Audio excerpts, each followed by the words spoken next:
Hello, welcome back, Rise Up Nation, for another episode of Rise Up in Real Estate. And I know you'll be excited to hear this one. I've got a real practitioner that's made some comments on this NAR proposed settlement and how it affects his business. This was the #2 REMAX individual agent in the United States a couple of times.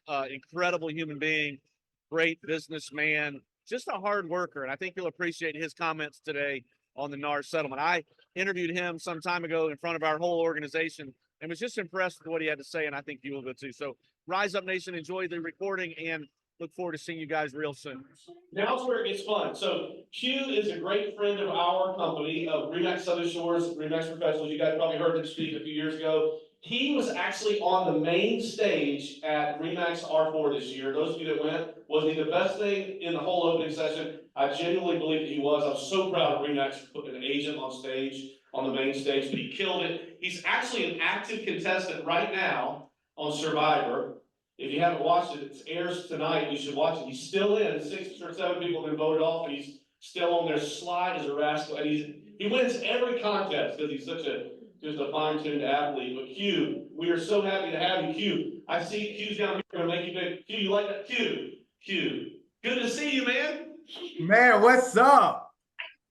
Listen, I appreciate you coming. We're so happy to have you. This guy in the middle of his busy day is just taking 10 minutes to talk to us about. I wanted to ask you, this is one of the top REMAX agents in the whole United States. If I told you the number of transactions and the way he does business, listen to the guy talk, it's incredible. Just the way that he thinks is different. From being one of 17 children to an elite college and professional athlete, he still has one of the top 10 times in 40 at the NFL Combine, which is no joke. The guy's an elite person. But Q, I wanted to ask you to share with us, what is your mindset around this whole proposed NAR settlement? How's it affecting your day-to-day activity? How's it affecting your business? Talk to us in a few minutes. We appreciate your perspective. Yeah, so it's funny that you asked, that question to me because, if I'm quite honest with everyone, and I have to be honest, I really haven't paid much attention to it at all.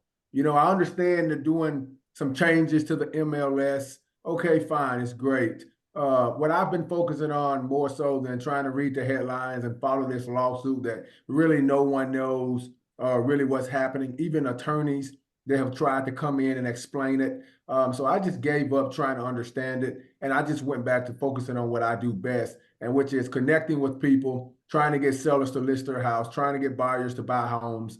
And, to be honest, the consumer who we're actively representing, most of them don't even bring it up in conversation. Yesterday was probably one of my busiest days since I've been back from the survivor journey and back to working. I had appointments back to back to back, literally 45-minute slots from 8:30 to 6:15 last night. And there was only one seller that even brought it up. And it was so quick that, I told the seller, I said, hey, either you can offer out the commission or you don't. The choice is yours. I just want you to know on the front end, if you don't, I'm out. I'm not listing the house. But if you do, of course, I want to be involved, and for these reasons. So, as agents, we still have some leverage on our side. Just because a seller says, hey, I don't want to pay a buyer's agent, doesn't mean we have to take on that task. Because now what they're asking you to sign up to do is put all of the heavy lifting on your back. How many of the transactions that you've sold yourself? Just break that number down and understand kind of how idiotic it would be for an agent to take a listing just because, okay, hey, seller's not wanting to pay a buyer's agent, which is fine. I will leave that buyer's agent out to dry, not me. I'm not doing it. So I've just revamped my standards on what I will and won't do. And a lot of folks say, well, Q, that's easy for you to do. Well, it's just as easy for you to do it. You have to just set standards for yourself and continue to move forward with that. There's going to be buyers and sellers in this market. There's going to be a whole bunch of sellers who understand that if they don't offer out a buyer's agent commission, they're decreasing their odds of getting their house sold for top dollar. And if you take it to that angle, like last night that I did, and I asked them, if that's the case, if you don't want to pay a buyer's agent's commission, you only want to pay one side, why didn't you stick a for sale by owner sign in your yard? and hope for the best? Why did you call an agent to do it for you if you're interested in saving money? If you're not and you want maximum value, maximum exposure, because that's what we offer as agents, we don't sell anything. And that's the problem. I think most agents go in and they want to sell, sell, sell. Oh, I sold this amount of houses. No, when I go into a listing appointment, I never, ever use the word sell or buy. When I'm on the phones talking to people, I say it in a different way. Hey, I've maximized the exposure for thousands of houses. And then in the return, it allowed my seller to sell them. Now you putting it back on them. And now, can they maximize the exposure? Can you maximize the exposure, not paying out a buyer's agent commission? I don't think so. It's not possible to do both things. So once you now start to get these sellers' head wrapped around maximizing the exposure and trying to get the highest price, the commission conversation is kind of dwarf and dead. And something else that I do, I've probably shared it with you guys before. Last night, I guess, again, every single seller asks me for the nitty gritty, what is your commission? It's the same every single time.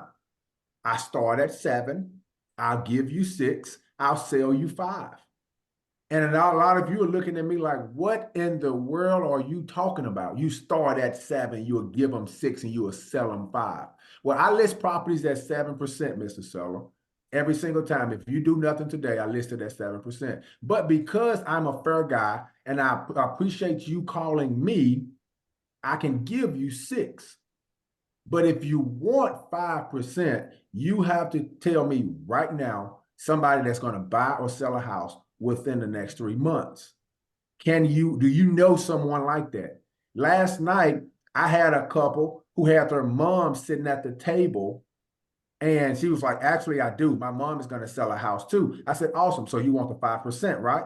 Yes, perfect. Mom, because she got 5%, you automatically get 6%, unless you have somebody that you know is going to buy or sell a house. Well, she told me, well, actually, my neighbor, once we sell, she's going to move at some point in the summer. I'll talk to her tonight. She texted me this morning. Neighbor wants to meet with you. So if neighbor sells a house, mom will get 5%. Now I'll get to the neighbor. So now the conversation about the NAR settlement doesn't even exist, because now I've already given them options to choose from, and every option is obtainable to them. If they want to do nothing, 7%. If they want to do something, meaning, hey, they called me, they reached out to me, I didn't have to go out fishing for the business, I'll give them 6%. If they want 5%, here we go. An agent had just left their house, literally as I'm knocking on the door. My appointment is at 6:15, and I knocked on the door around 6:05. Another agent was leaving the door. They signed with me, meaning I had no papers, but they text me and said, we want to go with you, although you're 0.5% more. So that other agent was at 4.5% on his deal, but they rather pay me 5% for both homes because of the value that I added, which was maximizing the exposure. So to answer the question, the NAR settlement, it happened. Yes, fine. We learned it. Get a buyer's agent or rep signed if you need one. But the main focus should be, how can I go out and attract as many sellers as possible so I don't have to worry about this crap? That's my thinking. That's how I'm handling it. Listen, man, you are gold. I see some comments in there, and from the fact that you came on here for 10 minutes, it spoke the way that you do things. I love your confidence. I love your passion. What I love the most is I just text the guy. There's a lot of people after this guy, right? I just text him and he goes, I'll be happy to do it. And I think he'd help you guys do the same way. Q, I got one last question for you. Did you win Survivor? Tune in tonight, 7 o'clock CBS, for a crazy, exciting episode. This episode tonight, I can promise you guys this, will go down in the history.